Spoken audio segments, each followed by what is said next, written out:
Hi students, this is CA AKS Krishnan, and in this video we are going to discuss one case law which is Mahindra Electric versus CCI.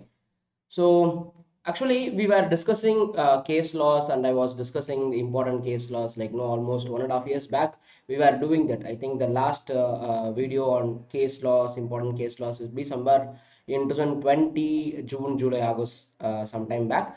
And after which I was not putting any videos in YouTube regarding case laws. And now some students asked me, specifically after ICI released latest case law book for CA final economic law 6D.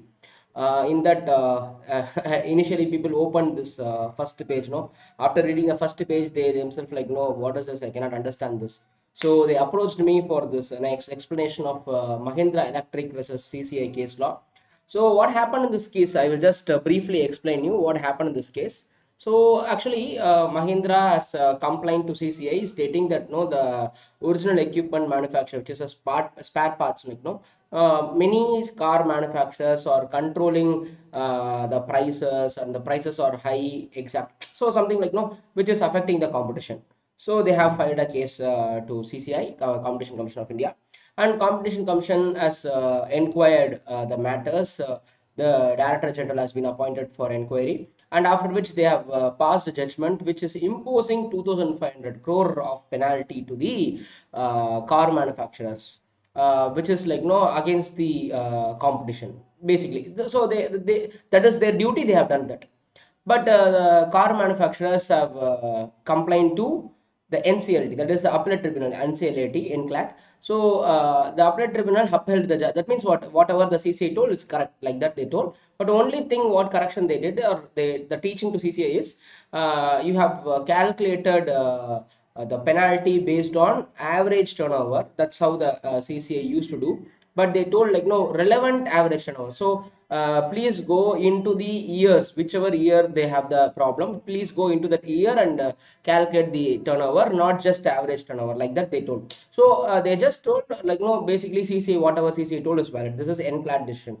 Previously this NCLAT is what, compact, which is like no, competition appellate tribunal, but now it is called NCLAT. So the first judgment what they have made is right, like that they NCLAT told. Now then the writ petition has been filed by the car manufacturer to Delhi High Court. So what in the writ petition they asked for? Point number one, whether CCI is a tribunal. Because they are passing orders, whether CCI is a tribunal, whether we have to abide by the decisions of the CCI, like that first they asked. So the answer for this question is like no, Delhi High Court has answered this like no, they have given the judgment stating, see, CCI is not only tribunal, like no, it's like it is not only here to pass the orders which is binding on you people, it is also advisory and administrative functions also it does. So it has tribunal powers.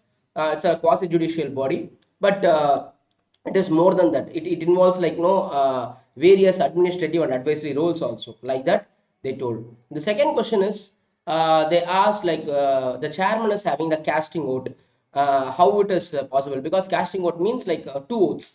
The chairman will be having his vote plus one more vote, two votes. So is it unconstitutional? That's what they asked. Actually the answer for this question is very difficult to like no, tell to you, because explanation needs so many things, but I just wanted to explain you in very simple words. See, there are various places where we are hearing this casting vote. Chairman will have casting vote kind of. Even in Companies Act, we studied in AGM, when there is any deadlock, like no, they involve casting vote, etc. And in SEBI also we have this casting vote concept. But this Competition Act, they are telling like casting votes is like unconstitutional.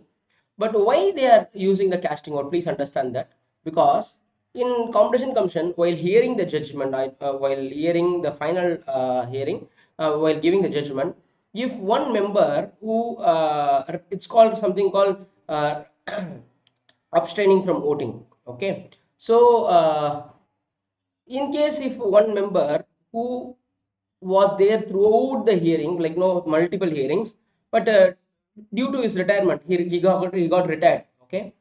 So another member comes to the Competition Commission, and that member is new. So should he vote or can he abstain himself from voting?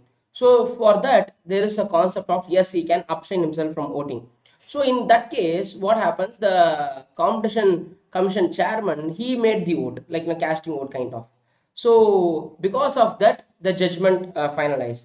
So is it possible vacancy of one person even without a person's there, whether the judgment is valid? Yes, it's valid. This is already there in the Competition Act. So now this confusion comes whether casting vote is allowed. See, basically this casting vote is not unconstitutional, but in sometimes no, when there is a judgment which is very very high important judgment, when you do this, then it goes like unconstitutional. So the court is advising this government, stating two things. One is, uh, see, in competition commission member panel, it is not necessary always to have that no judicial member to be in the final judgment. It says chairman plus minimum two members. Okay, that is three members basically. Then it can go up to six members kind of. So it is people have appointed like three members kind of. So there are possibility without the judicial member the judgment can be passed. So the answer for this is in the finality of the judgment, the final judgment, because multiple hearings will be there. In the final judgment, there should be one judicial member. That's what the Delhi High Court says. So judicial member should be there in the final judgment, and he should not abstain himself from voting. So he should do. So central government should make sure this. This is what they told in this, and the petitioner, that car manufacturer, asked one more thing. If the case is presented before CCI, they have to restrict themselves for the petition and they should not inquire beyond.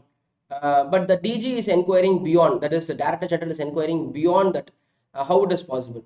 This is Delhi High Court told, see, this is not just a tribunal. CCI is not just tribunal. So they have powers to go beyond, because it has to do inquiry, because the petition is very brief, and to understand the petition, what happens in the real world, and that too to maintain the competition, this commission has the powers to go in detail, investigate, and to pass judgment. So you cannot question all those things like that, the Delhi High Court told. So this is what this Mahindra case is all about. And I hope I told this in brief, because see, the judgment is very big. Institute wordings is no, it is very very small. The wordings used by the institute is very small. This revolving door, one word, you cannot understand that word actually speaking. Even actually, I don't want to use that word when I was telling this casting vote and all those things. This means like this words and all, it's very law term words, like only used by advocates, those people, which we are not actually very familiar with these words. So I just wanted to push this usage of this word at the end. So I hope you understood this case. And actually our economic law 60 video lectures is there. It is 20 hours lectures. People are like no asking, sir, how can I believe this 20 hours lectures? I'm telling them, see, it's purely of belief. I have taken 20 hours lectures, and I have covered entire ICI book, and I have covered almost 35 to 40 case studies in that.